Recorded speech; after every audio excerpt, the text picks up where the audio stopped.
All right, shalom, shalom. First things first, I want to give honor and praise unto Yahweh, Bahashem, Yahweh Shai, Bahashem Rachakwadash. Say Barakatah Yahweh, Barakatah Yahweh Shai, Barakatah Yahweh, Barakatah Yahweh Shai, Barakatah Yahweh, Barakatah Yahweh Shai, Bahashem Rachakwadash. And we give double honor to our apostles and our elders, which are the apostle elders, a great millstone, which feed us with knowledge, wisdom, and understanding through the spirit and power of Yahweh Bashem Yahweh Shai. 2024, which is the hopeful year of Jacob's trouble. All right, let's jump right into this lesson. The title of this lesson is called Biblical Contractions. All right, or prophetic. Okay, prophetic. The prophecies is what we're watching for. Okay, and the biblical contractions, we're in the midst of it now, man. All right, huge things are taking place when it comes to the scriptures, prophecy, the Lord promising the coming of Yahweh Shai on the planet Earth to take over the planet Earth and to establish the kingdom of heaven, which belongs to you Negroes, Latinos, and Native Americans. So first thing, let's go ahead and get the definition of contractions, because what we're witnessing when the Bible makes a comparison, we're to look into those comparisons and see the deeper meaning into it. All right. The first thing I thought of with everything that's going on is contractions, because some of the news stories that we have that come in about 4 or 5 years ago, it would have been news stories that would have lasted probably the whole year, if not a couple years. Just the magnitude and the level of biblical ties. But now things are happening day by day, week by week, moment by moment, just like a contraction of a woman in labor. And that's what the Bible has compared this to. So it's not a coincidence that all these things are taking place rapidly, more because time is being cut short. All right, the birthing of the kingdom of heaven, which belongs to you Negroes, Latinos, and Native Americans, is at the door, man. All right, so let's go ahead and pull this up right here. It says Braxton Hicks contractions. Many pregnant women feel contractions and thinks they're going into labor, but it turns out to be false alarm. Braxton Hicks contractions got their name from the English doctor who first described them in the 1800s. They're like a practice run of softening and tightening your cervix and preparing your body for labor. Okay, and what's that? That's how it says rehearse the righteous acts. Okay, that's likened unto rehearsing the righteous acts. All right, because we're what does it say? We're hastening the day. So all these things, when we were being told of the prophecies, we were being educated, we were being filled in through the apostles and elders in the spirit that Yahweh Shai has given. But all right, the spirit of prophecy has been on the earth. All right, starting with the man by the name of Abba Bivens. All right, the Lord breathed the breath into him, the understanding, and he stood on his feet and he started to push that knowledge of what we are the Israelites. All right, then it started going from the understanding of who the Israelites are, the 12 tribes chart, going into the elders that went into that knowledge. Okay, then we have it today when that knowledge has been that has been increasing slowly, but now it's going exponentially. It's at like it says warp speed. It's going faster. Now we have the understanding of who Babylon the Great is, who the Gentiles are, going into the understanding of the sea hip, all these things, the World War III, the nuclear missiles, all those things have been given out by lot. Like the Lord said that even the scriptures, when it comes to the books, they were given by lot, by line. So they come out, so what is it called, by a sequence of time. Okay, that's why I wanted to bring out the Braxton Hicks contractions. All right, and it says, let's go down here. How do you know you're in labor? Braxton Hicks contractions are similar to real ones in a lot of ways, but there are differences. Real contractions come at regular intervals and get closer together, just like the prophecies, just like the news, just like the things that are leading, because things could happen that lead to that final prophecy. It may be something that has to do with the C hip, for example. Going back to the time of the jump shot, they were gearing people up for the implementation of a what is it called, of a having people groomed into using what the so-called passport, where you had to have that information to go into stores, to go into restaurants, to go into these different establishments. That was them grooming the people to know and to have that pattern used to them. They're pretty much using, okay, well, you can't go here unless you have this, here unless you have that. That's a part of the contractions. And 2019 was a big showing of that. They were showing a force and doing trial runs. and we seeing the what is it called, the last bit of it now, okay, because it's not gone away, but it's just been put into a back burner. All right. It says real contractions come at regular intervals and get closer together the more intense as time passes. At first, you may have contractions once every 10 minutes, then once every 5 minutes, and so on. Braxton Hicks contractions don't have any set patterns. They come and go at random. See, just like the prophecies. We woke up because we just had the situation with Iran. Let's see here. Where's YouTube at? Let's go to YouTube. Okay, so we just had the situation with Iran striking, Israel striking Iran, which is a big. This is a big deal, man. This is a big deal because it says that when they go into Persia, that Russia is going to be a guard unto them, and we already see the ties. We see that's how we know that the Bible is on point, because they have. Why would Russia? All right. Why would Russia come to the aid of Iran? Because look, they've been getting a lot of the weapons from Iran. Iran has been what you call self-sufficient. They've stood on their own. They've had to make their own munitions. They've had to make their own what's it called, weaponry technology when it comes into those missiles, and build up, because they've been sanctioned for many years now. So they're self-sufficient. Russia themselves is being one of the world superpowers, going to Persia to take weapons and to get aid from the actual Iranians.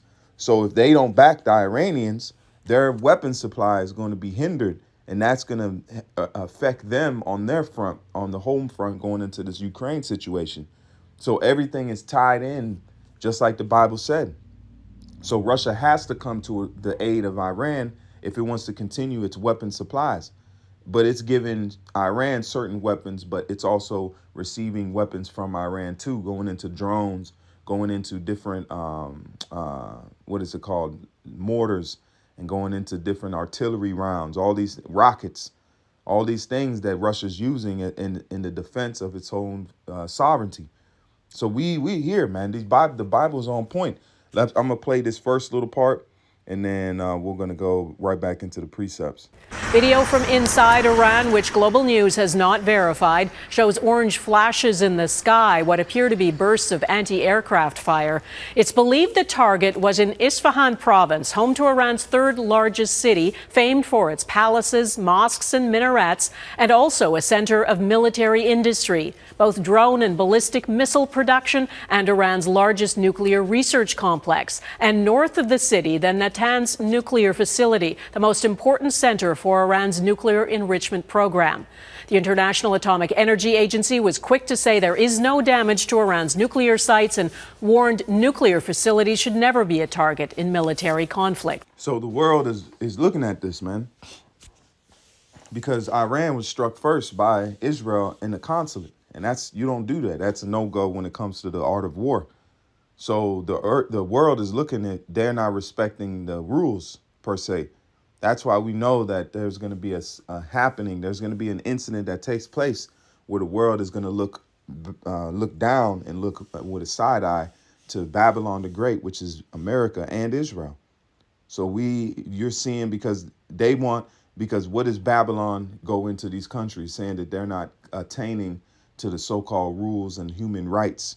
But if you're breaking the same rules and you're breaking those things that you set up, others aren't going to respect that. They're going to see that you're using that as a benefit to yourself, and they're not going to go after that so-called. They're not going to honor those rules anymore, okay? Or they're going to go back and say that you have to be held accountable under those very rules and those very rights. So everything is leading up. So these contractions are happening. And it says they come at random. False contractions don't get more intense. Real ones gradually increase in strength. So the scriptures was on point. Just like now, the prophecies are gradually increasing in strength, in rarity, and in occurrences. That means they're happening more and more and more and more. So they're pretty much coming at a random, but they're coming more intense. They're coming more high level. Iran launched one of the largest airstrikes on a landmass ever. They said almost 300 missiles or whatever bombardment that they sent over and drone attacks. So that's record breaking right there in itself, the response that Iran gave. And they've been baiting Iran for many years. They've been doing pop shots and trying to what does it say? What is that? The word I'm looking for, where they wanna bait them. Okay, they wanna do certain things to see if they can get a reaction out of Iran, and Iran has been calm. Iran has been resilient when it comes to that because they know that they're being baited into the situation. So now it's leading to a head that they couldn't, because now the what does it say? The weak are saying that they're strong. That's what goes into those nuclear weapons.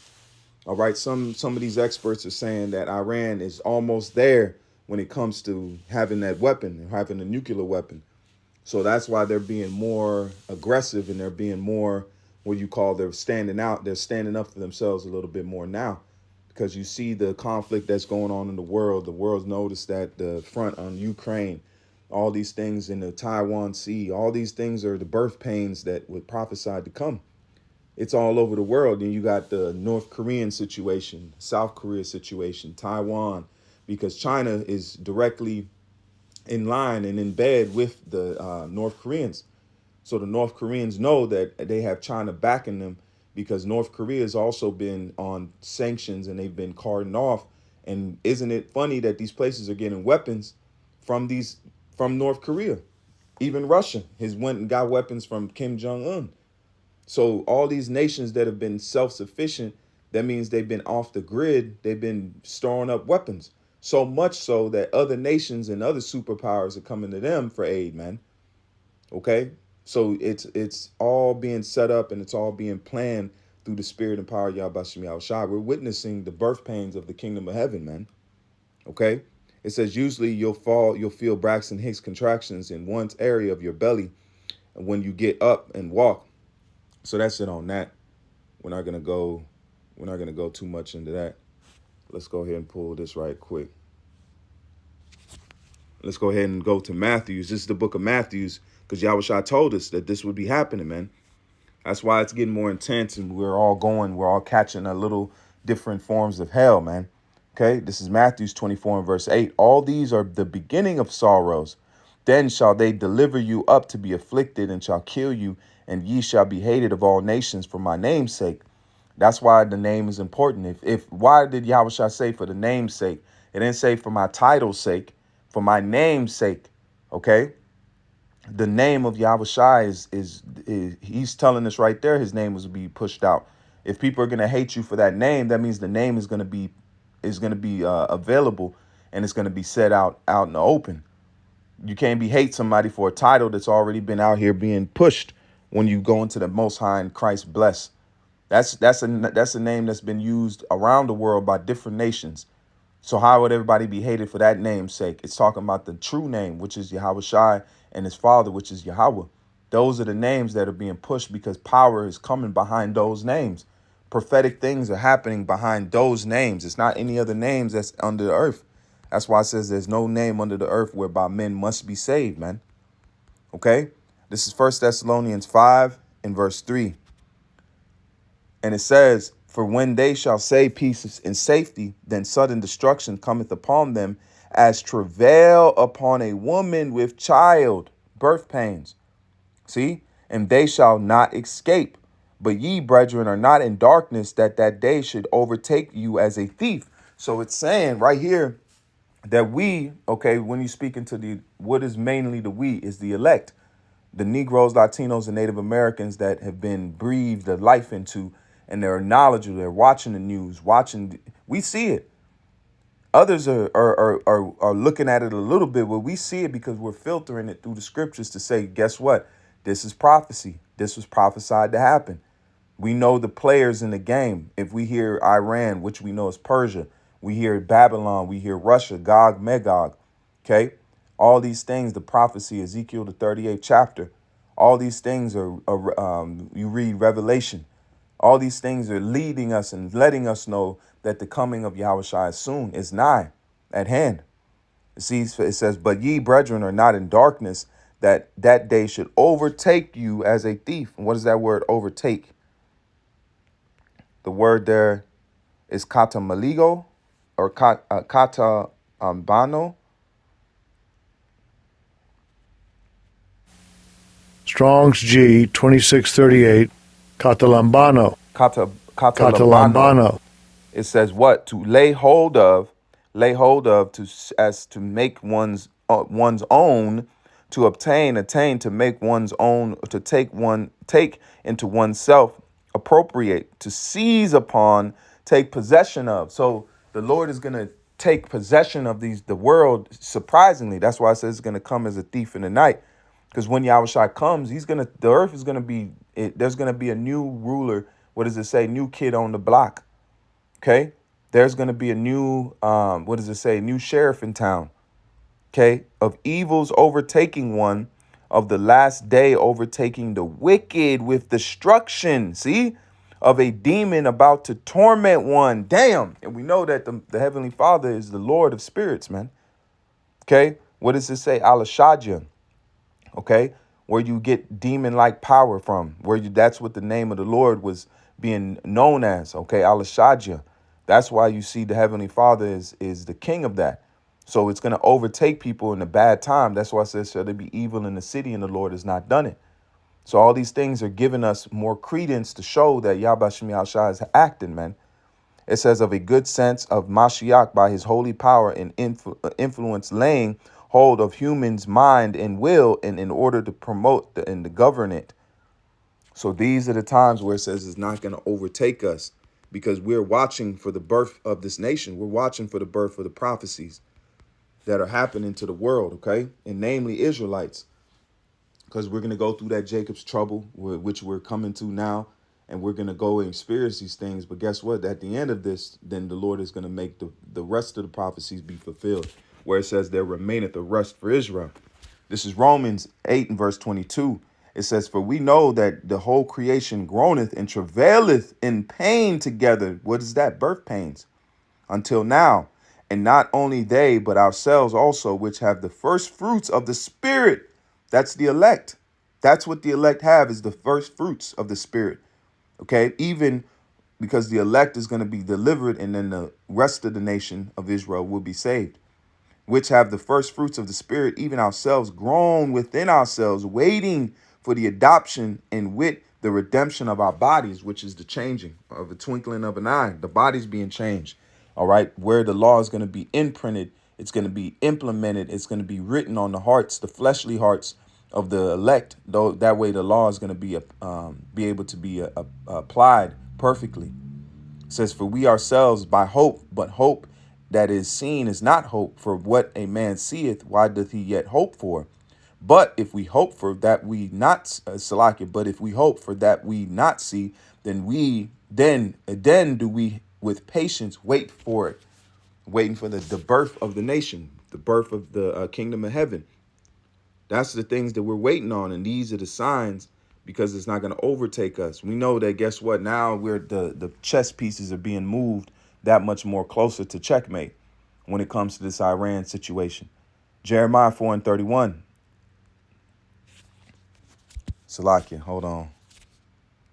This is Jeremiah 4 and verse 31.